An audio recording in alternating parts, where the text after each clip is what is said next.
Have you ever wondered why life feels like an endless struggle? Why no matter how much you do, how far you go, or how hard you try, you still feel tired, not just physically, but emotionally and spiritually? Could it be that the real exhaustion isn't from the world, but from within? Welcome back to the channel. In today's video, we're going to explore a truth that many of us overlook: the subtle, invisible burden of overthinking, overanalyzing, and overcalculating life. This kind of inner weight doesn't show up on a medical report, but it leaves you drained, steals your joy, clouds your relationships, and makes every day feel like an uphill climb. But here's the good news: once you understand the real source of your tiredness, you can begin to release it. You can start walking lighter. You can start living freer. So, let's begin by looking at one of the biggest causes of chronic inner exhaustion: mental overcalculation. You live in a world that rewards planning, precision, and strategy. There's nothing wrong with being thoughtful or intentional. But there's a tipping point, the place where thinking becomes overthinking, where planning becomes obsession, where awareness becomes anxiety. It often begins with small things. You overanalyze someone's text message. You replay a conversation over and over. You calculate what someone meant, what they might do next, how you should respond. You try to control outcomes in your mind, hoping to feel safe. But instead of feeling secure, you feel more exhausted. Why? Because your brain is doing the job of 1,000 possible futures, and none of them have even happened yet. This kind of overactivity isn't just stressful, it's spiritually draining. Disconnects you from the present moment, disconnects you from trust, disconnects you from peace. The root of all this is one thing: fear.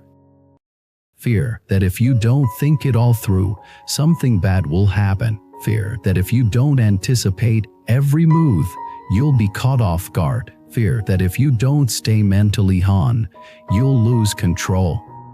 But here's the truth: life was never meant to be controlled. It was meant to be lived. One of the most dangerous lies we've come to believe is that we must always be on guard to survive. But the deeper truth is that peace comes not from control, but from surrender. That surrender begins in the heart. Heart that is too calculating becomes bitter. Why? Because it starts keeping score. It watches who gives and who takes, remembers every slight, judges every action, scans for betrayal, becomes like a leisure book, cold, transactional, and never truly satisfied. Have you ever noticed that when you do something from the heart without expecting anything back, you feel lighter, but when you give with expectation or help while secretly waiting for recognition, you feel heavy? That heaviness is the weight of calculation. It's not the act itself that tires you, it's the mental story attached to it. Let's take an example. You help a friend move. If you do it freely, you may feel tired physically, but your heart is light. But if you're secretly measuring, will they help me when I need it, then every box you lift becomes heavier. Or imagine you're at work and you take on extra responsibility. If you do it with joy, it energizes you. But if you're keeping score, why am I the only one doing more? Then even a small task feels draining. So what's the solution? The solution is to stop living life as a transaction. Live it as a gift. When your actions come from love, not from strategy, you begin to rest even while doing. This is the paradox. True peace doesn't come from doing less, it comes from thinking less about what you do. It comes from shifting your inner narrative from "what will I get" to "who do I want to be." When you let go of mental leisures, you create emotional space, and in that space, peace enters. creativity enters, connection enters. Another layer of inner exhaustion comes from trying to change people. You see someone you love making mistakes, you try to fix them. You offer advice, you push, you plead, but they resist. Why does it hurt so much? Because you're not just witnessing their pain, you're carrying responsibility for their choices, and that is not your job. You are responsible for your energy, not for their evolution. And when you accept this, a deep weight lifts.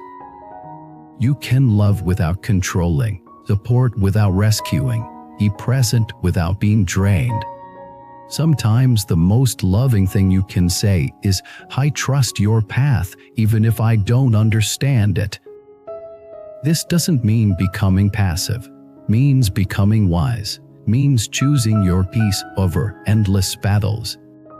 You don't need to argue every point. You don't need to win every conversation. You don't need to be right to be at peace. Silence at the right moment is more powerful than 1,000 words. Walking away when necessary is an act of self-respect, not weakness. Forgiving doesn't mean forgetting, it means freeing yourself from being emotionally handcuffed to the past. Life becomes lighter when you stop dragging every wound with you. Think about how much energy it takes to hold a grudge, how often you replay the moment, how tightly your body holds the memory. Now imagine releasing that. Imagine saying, "It happened, learned, choose peace." You didn't come to this life to suffer endlessly. You came to evolve. You came to experience. You came to love. But love begins with self-compassion. Ask yourself, am I kind to myself in my thoughts? If not, begin there. Many people are exhausted not because of life, but because of the war inside their own mind, the criticism, the judgment, the impossible standards. If you spoke to a friend the way you speak to yourself, would they still call you a friend? Be gentle. Rest when you're tired. Say no when it's too much. Let go when it no longer serves. You don't have to prove your worth to anyone, not even to yourself. You are enough. You are allowed to be at peace. You are allowed to stop fighting the invisible battles. And when you do, when you truly let go, realize that life isn't as hard as it seemed. It was the mind, not life, that made it feel so heavy. You'll start to feel joy in small things again. Warm drink, kind word, quiet morning. That's where true happiness lives, not in big wins, but in lightness of being. Thank you so much for watching this video. If today's message spoke to your soul, share your experience in the comments. What have you been carrying that you're now ready to let go? What does living lighter mean for you? If you found value here, please like, subscribe, and share this with someone who needs a reminder. It's okay to stop calculating and just start living. We'll see you in the next video. Before you leave, here's something special. In Buddhism, we believe that every encounter carries a deeper meaning. Would you like to discover your true soul connection, the one written into your destiny? Take the Soulmate Test today and unveil the hidden truths of your journey. Click the link below and begin your path now. http://soulmate. You wisdom more, come, white.